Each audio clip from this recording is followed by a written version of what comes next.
په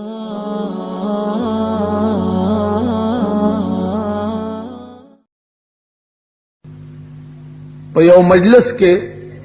چا تپوسو کو چې په نسوارو او 10 ماتیږي کنه او زه په نوما چې هغه مولا چې فتوا ورکړې و چې په نسوارو او 10 ماتیږي ما سره ناس او داسې مجلس کې رانه خلکو تپوسو نو ما ورته وی چې په نسوارو او 10 علاماتیږي کسړې بیوشش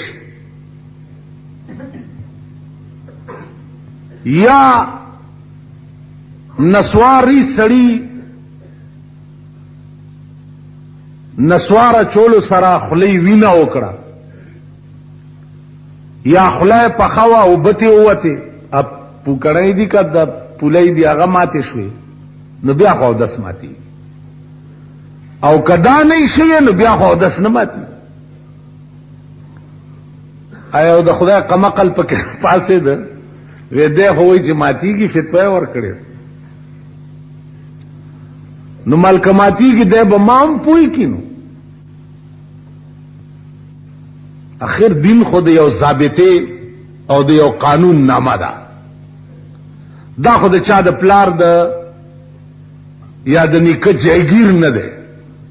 ما بم پوي بس هغه غریبم غلې شو اډو جواب یې ونکو خبره دادا چې دې خبرو کې دین قانون ده قانون کې چې یو شی نو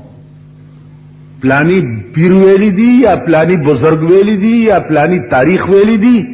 دا په باب د دین کې اس حجت نه ده دین عبارت ته د سلورو سيزونو نه ادله د شرع سلور دي آیات حدیث اجماع او قیاس دا سلور دلائل اول خبره به آیات کی کایات کې نو بیا به حدیث کی او که حدیث کې نو اجماع کې به اجماع کې نو نو بیا به قیاس کی قیاس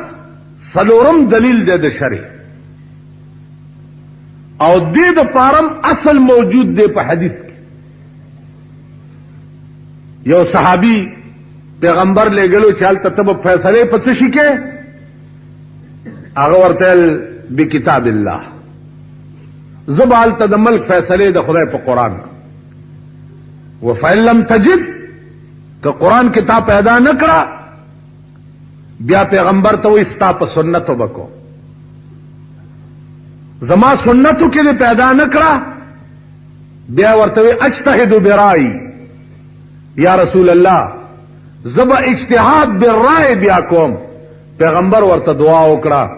چې الله دې تا ته برکت درکړي زما او ستا رای دواړو برابر بیا به اجتهاد اوس اجتهاد د پاره اهلیت به پکاري اجتهاد و هغه عالم کوي چې داغه په قران او په حدیث او په تمام دین باندې داسې عبور وی لکه دا تله ټول دین ورته داسې یاد وي هغه په مقام د اجتهاد کې خیر به هر تقدیر خبره می تاریخ پورې کولا چې تاریخ په باب د دین کې حجت نه ده یا لکه زمون په دین کې پلانې کارواله کې پلانی پیر ویلي نه د پیر قول قانون نه ده د بزرگ قول قانون نه ده قانون موجود ده نو بیا د بل چا قول قانون نشي کې بیا د صوبه سرحد نم یو درې وزیران غوښتي دي چې کراچۍ حال ټیک کوي راشي